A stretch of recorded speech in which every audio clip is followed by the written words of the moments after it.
अस्सलाम वालेकुम। अस्सलाम, नमस्ते, सत श्री अकाल। उम्मीद करता हूँ फिट होंगे, बेहतरीन होंगे, अपनी लाइफ अच्छे से एंजॉय करोगे। हम तीनों की तरह देवों के देव महादेव एपिसोड है जी 370, सेकंड पार्ट है। लाइक शेयर सब्सक्राइब कर दें। स्ट्रेट चलते हैं वीडियो की तरफ। मेरा नाम है मलिक सकलानी बारो, मेरे साथ हैं Rana Mohammad Ali, Mohammad Sameer Khokhar. So guys let's start.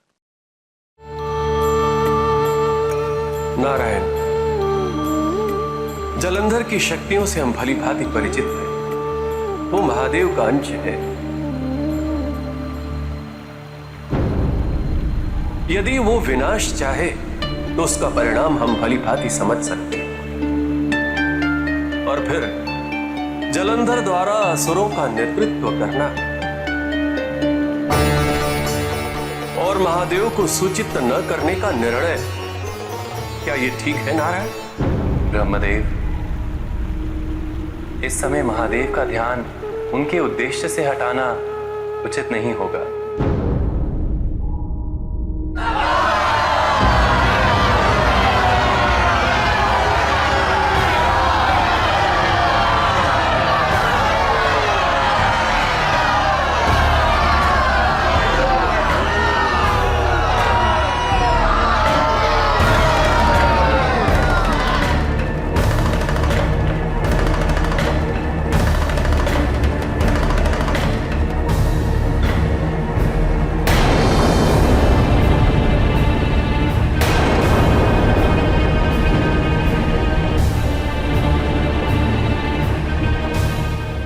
क्या हुआ? पालकी क्यों रोक दी?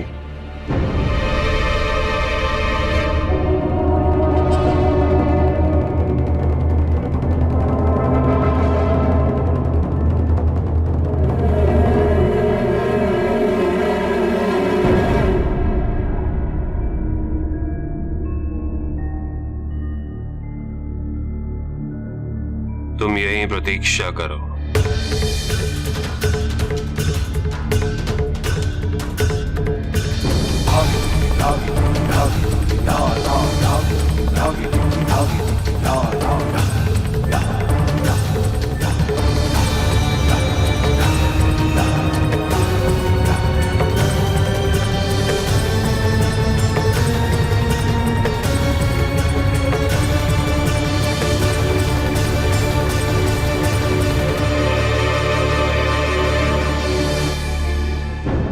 न तुम मेरे शत्रु हो और ना ही मैं तुम्हारा। मेरे शत्रु केवल देवता हैं।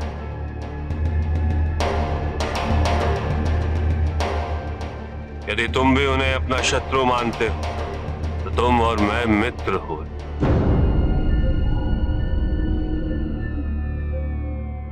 मैं तुम्हारी ओर चलते आ रहा हूं। यदि तुम चाहो तो मुझ पे प्रहार कर सकते हो, किंतु प्रथम प्रहार वही करे जिसके परिवार में ऐसा कोई भी नहीं जिसकी मृत्यु देवताओं के कारण नहीं हुई।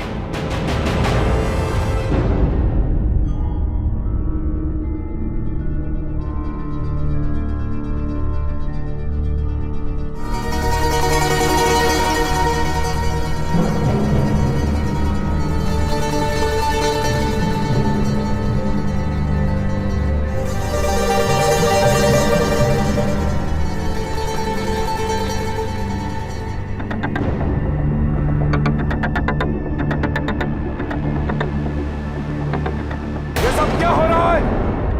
कोई उसे रोकता क्यों नहीं?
मेरे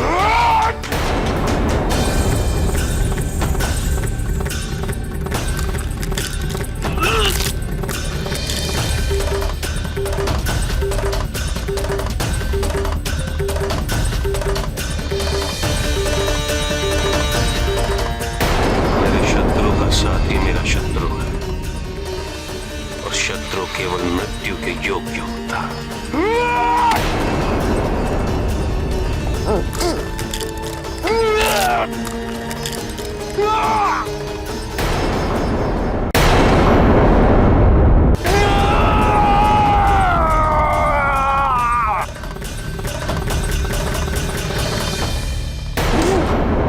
क्षमा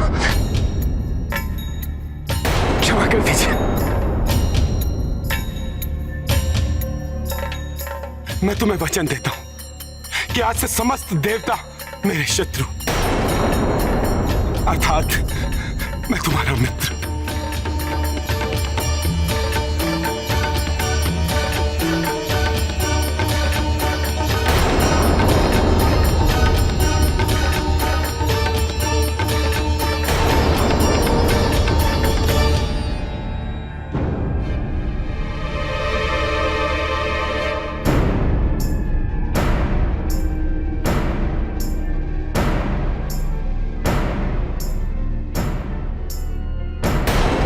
किंतु तुम हो कौन?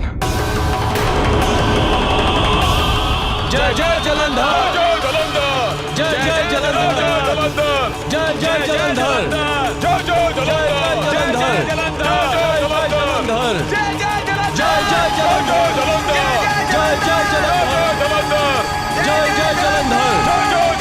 जय जय जलंधर, जय जय जलंधर।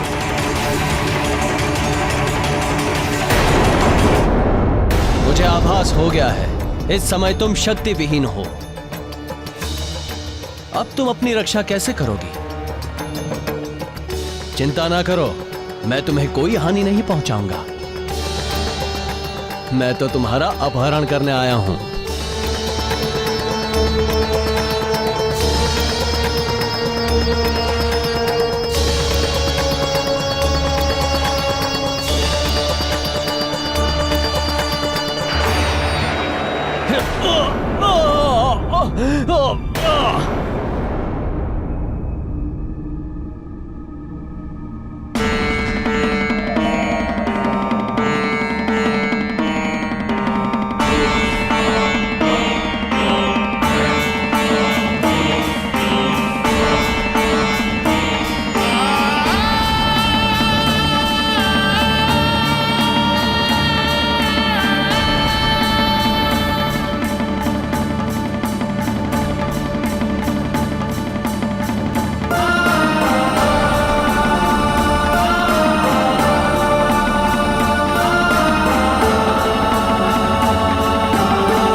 जी, फाइनली जो है वो डिस्कस हो रहा था, नारायण जी और ब्रह्मा जी डिस्कस कर रहे थे इस चीज़ को।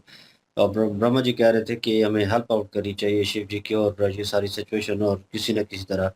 तो उन्होंने कहा कि वो जलंधर को लेकर डिस्कस हो रहा था। उन्होंने कहा कि विष्णु जी कह रहे हैं कि हमें डिस्टर्ब नहीं करनी चाहिए, मतलब शिव जी को, क्योंकि वो जो है उनका, कह लें कि उनको डिफेंड कर सकते हैं, उनकी हेल्प आउट कर सकते हैं, और वो बेहतर तरीके से जानते हैं इस चीज़ को, तो वो कर लेंगे। तो फाइनली वहाँ पे वो चीज़ जो है वो देखने को मिली, वो डिस्कशन हो रही थी, लेकिन जलंधर जो है वो नीचे एक फ़ौज लेके, मैंने कहा था लास्ट पार्ट में, वो पहुँचने वाला है। और वही फ़ौज जो है वो, कह लें, थी सही, लेकिन लड़ने के लिए नहीं थी, वो खुद आगे चल के आए हैं। और वो दूसरों को कह रहे हैं, दूसरी फ़ौज जो आप अपोज़िशन सामने खड़ी है, दुश्मन खड़ा है, दूसरे असुर जो हैं, उनको वार्न कर रहे हैं, और उनको कह रहे हैं कि अगर आपने शस्त्र चलाना है तो चला दें। लेकिन जो है मेरा दुश्मन जो है वो देव है, और मैंने उनको मारना है। तो अगर तुम लोगों में से किसी को उन्होंने नहीं मारा या हानि नहीं पहुँचाई, तो वो मुझ पे वार कर सकता है। लेकिन जिनको पहुँचाई है वो वार नहीं करेंगे। तो वही हुआ, और पीछे जो मेन कैरेक्टर था, आई डोंट नो, उनका नाम नहीं बताया गया, वो भी असुरों का कह लें एक राजा था एक किस्म का। तो वो उनके हित में था देवों के। वो फाइनली जब एक दूसरे के सामने पहुंचे हैं, तो वो कह रहा है कि वार क्यों नहीं कर रहे, मारो इसको। दो गए हैं, लेकिन जैसे ही उनकी आंखों में देखा जलंधर की, वो पीछे हट गए हैं, और वो भी सर झुका लिया उन्होंने। फाइनली वो उनके पास पहुंचा है, और उन्होंने तलवार उठाई है, जो असुरों का राजा था उसने हमला किया, और उन्होंने हमला हाथ से रोक लिया तलवार को, और नीचे फेंक दिया, क्योंकि ताकत में बहुत ज़्यादा है उससे। तो दोनों बाजू पकड़ के उसको जब जो है कह लें कि घुमाया, और नीचे बिठा दिया, बिल्कुल पाँव के ऊपर ला दिया, घुटनों के ऊपर, तो वो उस वक़्त हार मान चुका था। और वो हाथ जोड़ रहा था, और हाथ जोड़ के ये कह रहा था कि मैं भी आज से जो है आपकी सहायता करूँगा, और देवों के खिलाफ जो है वो लड़ूँगा। आज से वो भी मेरे शत्रु हैं। वो फाइनली जलंधर ने अपना जो है वो ज़ोर दिखा दिया। पूछ रहे थे कौन, तो सब ने जो है, क्या लेकिन वो जो उनकी साइड पे, राजा की साइड पे असुर थे, उन्होंने भी कहा कि जलंधर, जलंधर, मतलब नाम उनको पता चल गया। जी। जी बिल्कुल जी। और माता पार्वती जो हैं उनको बचाने के लिए शिव वहाँ पे पहुँच चुके हैं, शिव जी। और क्योंकि गणेश जी जो हैं वो तो कोई भोजन के लिए जो है आगे पीछे निकल चुके थे, हुँ, तो शिव जी वहाँ पे पहुँच चुके। अगर गणेश वहाँ पे होते तो फिर तो वही बचा लेते, लेकिन शिव जी वहाँ पे पहुँचे हैं। उन्होंने उनको सबको जो है वो मारा। उसके बाद जो उनका लीडर था वो फिर भी नहीं रहा, वो फिर हमला करने के लिए आ रहा था। बाकी तो भाग गए, तो वो फिर हमला करने के लिए आ रहा था, लेकिन उनके हमले को रोक दिया। और वही सीन हुआ जो कि सती जी के वक़्त हुआ था, कि उस वक़्त वृत्तासुर जब हमला करने आया था तो पीछे उनको किया था। तो वही सारा सीन हुआ, और उनको उसकी मतलब कि स्मरण हुआ कुछ माता पार्वती जी को, तो उन्होंने फ़ील किया वही सीन सारा कुछ। तो उसके बाद उसको दूर फेंक दिया है। अब क्या वहाँ पे बात होगी, शिव जी क्या कहेंगे, क्योंकि वो तो साधु समझती हैं उनको। और वहाँ पे अब क्या वार्तालाप होगी उनके बीच में, वो भी देखेंगे। और दूसरा जलंधर जो है वो भी अपने मिशन में कामयाब होते जा रहे हैं, सारे असुरों को एक करते जा रहे हैं जितने भी हैं। तो अब ये बड़ी फौज वाले जो असुर थे उनको भी अपने साथ मिला लिया और एक कर लिया है। उनको बगैर लड़े उनके साथ जो है उनको अपने साथ मिला लिया है। अब आगे देखते हैं जी क्या होता है। बिल्कुल जी, यहाँ पे जो सारी स्थिति घटी है, असुरों को लेकर, जिस तरह से शिव जी पधारे हैं और शिव जी ने जिस तरह से असुरों का विनाश किया है, और पार्वती माता जी को उन्होंने बाजू से पकड़ा और अपने पीछे किया है, तो अब पार्वती माता जी को जो छवि साफ नज़र नहीं आती थी, कि उनको सिर्फ़ इतना ही नज़र आता था जब वो ध्यान करती थी कि एक पुरुष हैं और एक नारी हैं, और जो नारी हैं उनको वो बचा रही हैं और अपने पीछे कर लिया। एक खौफ़नाक सा कोई हमला आवर है जो उनके ऊपर हमला करता है। वो सारी जो परछाई थी वो उनको नज़र साफ़ नहीं आती थी। अब उनको वो साफ़ नज़र आना शुरू हो गया है कि एक नारी हैं, तो बचाने वाले जो थे वो शिव जो थे वो ही हैं, क्योंकि इनको तो वो साधु समझती हैं। लेकिन अब उनको दिखाई देना शुरू हो गया है कि उस नारी को भी इन्होंने ही बचाया था। अब माता पार्वती जी जो हैं, ये उनकी स्मृतियाँ वापस लाने के लिए भी एक लीला थी जो रची गई है। तो इस तरह से शिव जी ने उनको बचाया, और शुरुआत उनकी जो है ना वो हो चुकी है। बहुत जल्दी उनकी स्मृतियाँ वापस लौटने वाली। अर्सी जी देखते हैं नेक्स्ट पार्ट पे चलते हैं। लाइक शेयर सब्सक्राइब कर दीजिएगा। इंशाल्लाह मिलते हैं नेक्स्ट वीडियो में। अपना ख्याल रखिएगा, दुआ में याद रखिएगा। तब तक के लिए अल्लाह हाफिज, पीस।